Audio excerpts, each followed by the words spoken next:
Okay, problem 75A.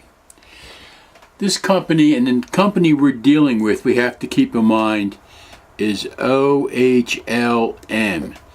We have to make sure we remember that so we know who's getting what and who's giving what. And they tell us that this company issued a note to this guy, Todd, because he was having trouble paying his accounts receivable. This is fairly common. So they issued him a note for $10,800 in exchange for his receivable. This was on the 16th of December. Year end, they get to recognize 15 days of interest.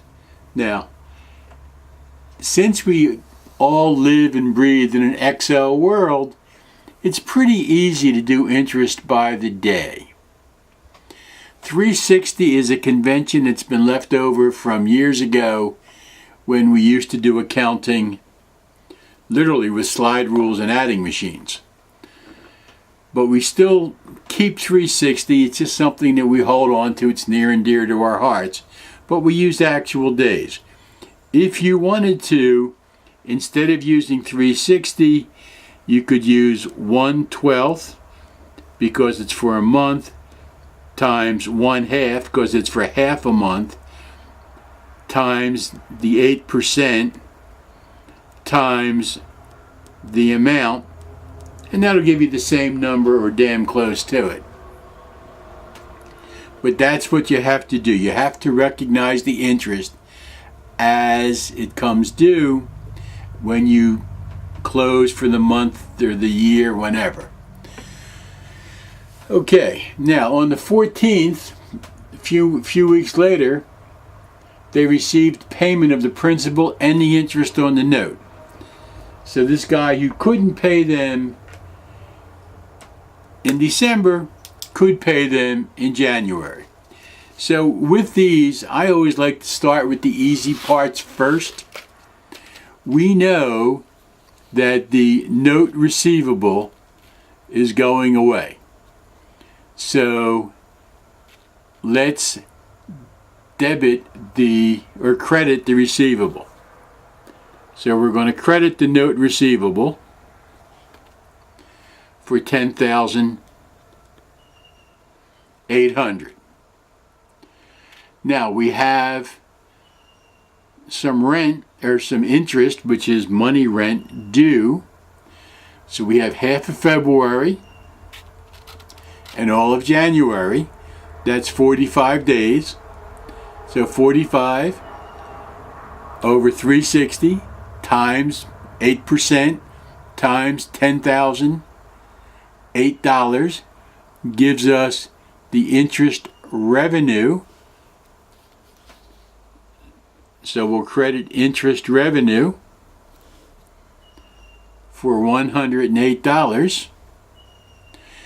And remember that interest receivable that we recognized up here. We have to make sure we get that in there too. So we're going to credit that interest receivable for $36. And we're going to add those together because that's how much cash we're going to get. And that adds to $10,944. Now, I'm not going to make you try to look at my chicken scratching as we go through this. I have the solution nicely printed, and I'll walk through it with you. Now, on March 2nd,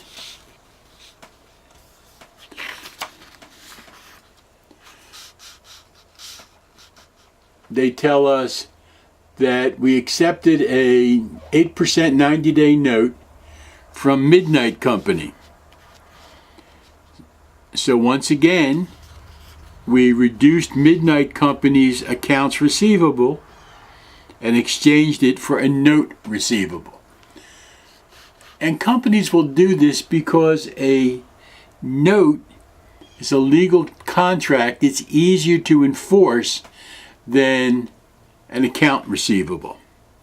So they recognized the note and they let the account receivable go away. Then on March 17th, they accepted a note for this lady Privet for her past due account.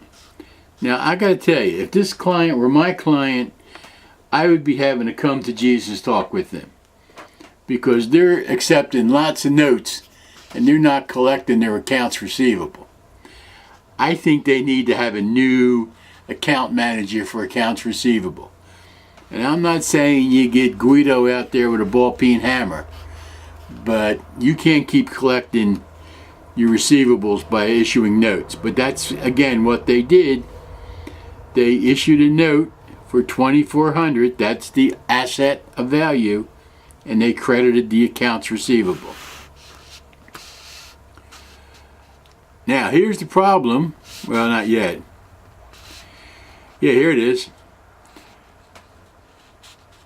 Remember that company Privet that we gave the note to? Well, they just went under. They're gone. They tell us that on April 16th, Privet dishonored the note when presented for payment. We called up and said, "Hey, Charlie, how about the money?" Charlie said, "What money?" That's what happened. So we have to get rid of the note. So we have to credit the note to make it go away. We have to credit the interest that we would have received on it to make it go away. And we have to put the accounts receivable back and the interest, because now they owe us that and it's an account. And we'll handle that when we year-end, when we handle our accounts receivable.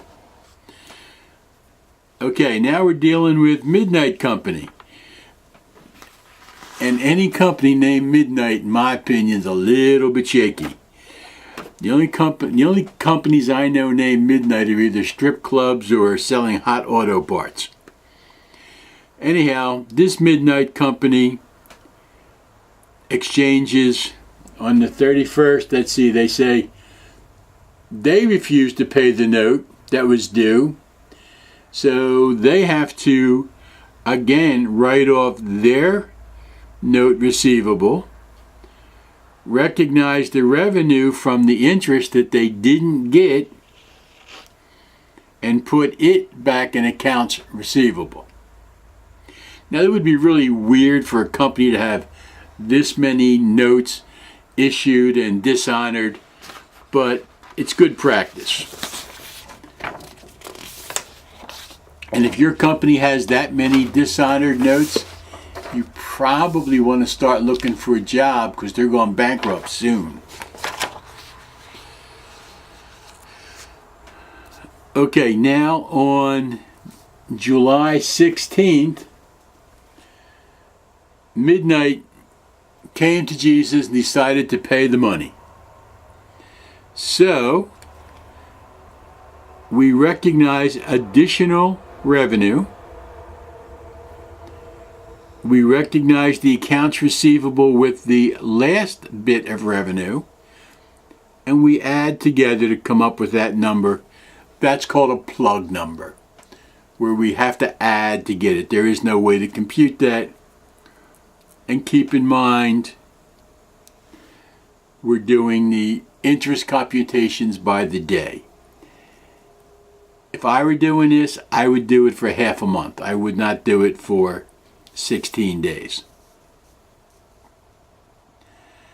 Here's another company, Mulan Company, and they're exchanging a note. So they're accepting a note for $7,450, the amount of their accounts receivable. So they're changing their accounts receivable to a note receivable. We do the same thing again for Carson Corporation. And here what are we doing? We're taking a 10% note.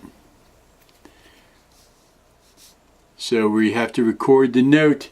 And what's it tell us? It says on September 3rd, we accepted a $2,100 60-day note this day. So this is recording note. When it's delivered, there's no interest yet, because interest is a function of time. So if you do the time, you're multiplying by 0 at the end because no time has lapsed, so there'd be no interest. Now Carson's got some interest. $2,100 times 10% times 2 months, $35. So he pays the note, he pays the interest, and we get cash. At least not all of this company's customers are deadbeats. It just seems like a lot of them are. On November 5th, looks like November's a good month for us, Mulan, or Mulan, however that's pronounced, paid their note. And with these, the trick is you always have to make sure you recognize the revenue up to the date of payment. So that's 3 months from when we last. So it's August, September, and October. And they got paid first week in November. So that's 3 months. If you count it out on a calendar, it's 90 days, I'm sure. And you recognize the total amount. And again, remember, that's a plug. You just sum those two numbers. Now we're going to write off our friend Privet for the 2414. Notice we had to put it back into accounts receivable. Now we'll take it off and we'll write it off against accounts, allowance for doubtful accounts. It's very, very rare. I've never seen it. I'm sure somebody does it where they have an allowance for doubtful notes. I've never seen it. Every company I've ever worked with and or for, when they have a dishonored note, they put it back into receivable and then write it off against receivables. And that's the concept. The analysis component simply says when you pledge your receivables, you are taking a chance on getting paid.